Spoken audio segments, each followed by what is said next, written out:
Okay, so today we're going to be looking at phase shifts. So in our last video, we looked at amplitude, b-value, and vertical shift transformations.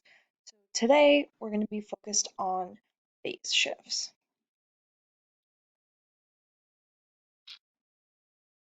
So phase shift, similar to transformations you may have done with other graphs, that's going to be moving the graph to the left or to the right horizontally.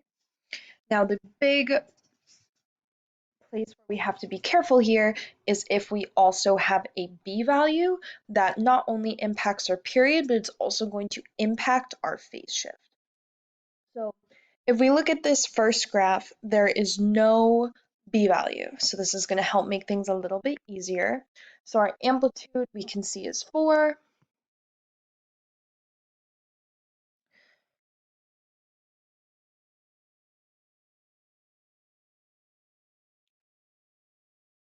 We know that our b value is 1 because we can see if there's nothing in front of x, we can assume there is a 1, which means our period is just 2 pi, which is going to help make things a lot easier when we're taking into account our phase shift. Now, similar to how this horizontal shift works with other graphs, the sign that you see is going to be the opposite. So how this is minus pi over 4, that's actually telling us that we're going to be going to the right pi over 4. Now, there are two different ways you can find your phase shift. So the first one is C over V.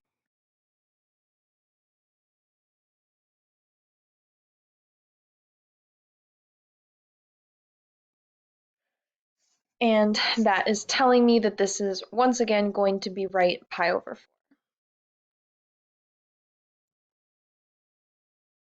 The other way you can solve it is by setting what's in parentheses equal to 0.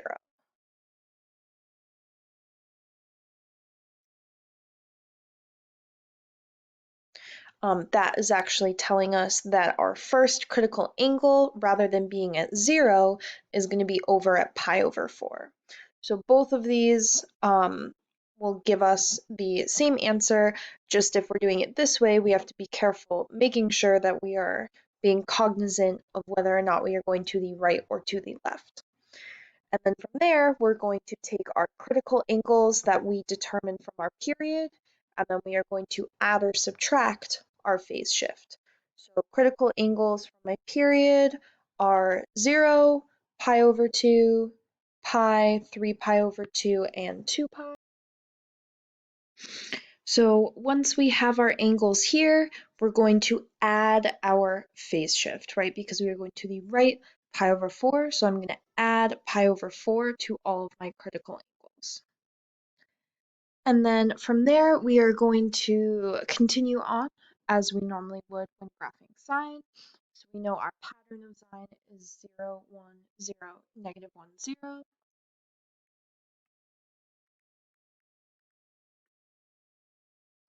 And again, a great way to double check our angles is to plug them in for x and make sure it's bringing us back to the critical angles that give us this pattern, right? If I plug in 3 pi over 4, when I subtract pi over 4, that gives me pi over 2, and I know that sine of pi over 2 is 1.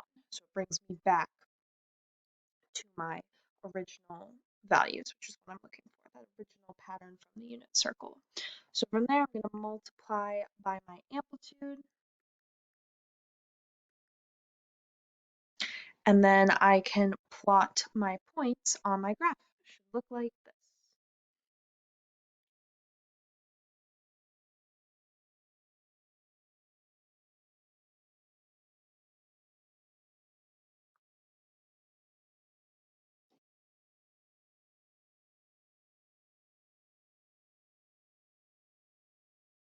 So I do go off the graph a little bit, but that's okay.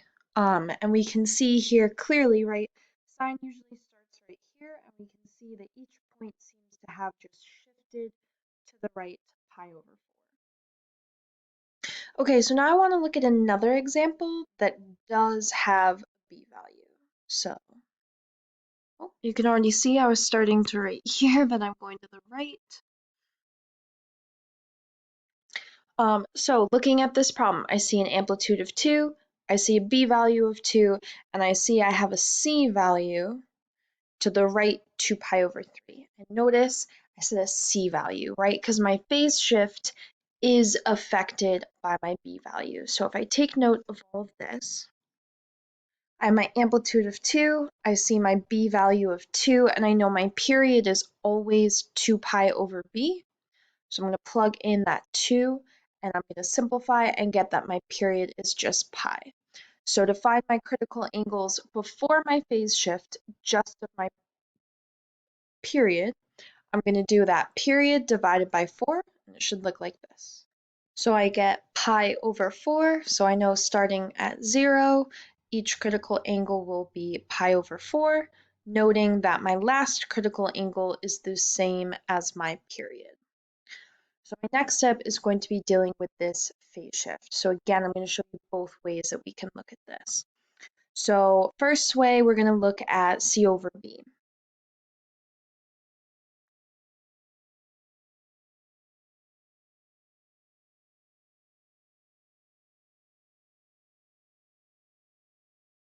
So again, C over B, I have my 2 pi over 3 to the right divided by my B value of 2.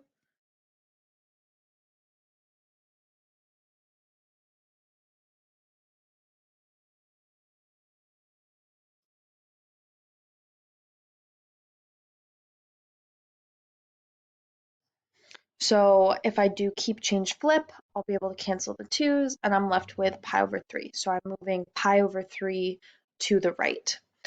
The other way I could do this, again, is setting what's in parentheses equal to 0 and solving.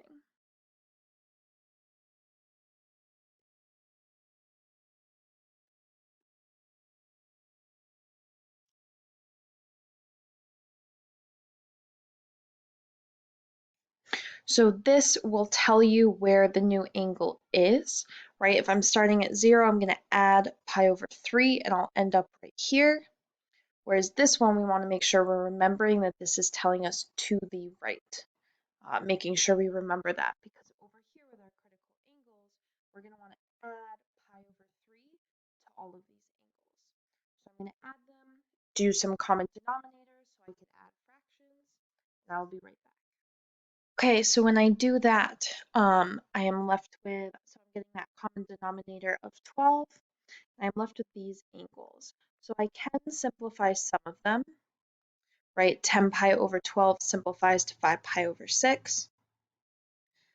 But I'm given these new critical angles that once again I can plug back in for x to make sure that I'm getting the correct angle. So if I plug in pi over 3 times 2 would be 2 pi over 3 minus 2 pi over 3 is 0. And I know sine of 0 is that first number that I'm looking for with my pattern. So I know that I found that correctly.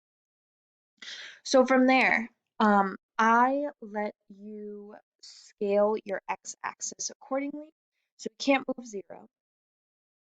So 0 is there. But what I want to warn us is the distance between 0 and our first angle is not the distance between our first angle and our second angle. Right? 0 to pi over 3 is not the same distance as pi over 3 to 7 pi over 12. So we want to make sure when we are scaling this that we are being proportionate with our scale and not just taking all of our critical angles and just throwing them on there. So for me, I'm thinking about going over by pi over 6, or to make my fractions a little bit easier, I'll probably put 2 pi over 12. Now, obviously, some of these will not fit perfectly on the grid, but I will at least be able to fit one period, so we are able to clearly see the graph. So here is our one period of sine. As we can see, it is clearly shifted to the right to pi over 3, or pi over 3 because of our b value, right? We can see that our period is only pi, right? And we can see that it was not just shifted 2 pi over 3, it was actually shifted pi over 3 to account for that change in period. So if applicable, I will have you draw a second period of sine, but here is the period that we are looking for. Hopefully this was helpful. If you still have questions, feel free to email me or let me know in class. Thank you.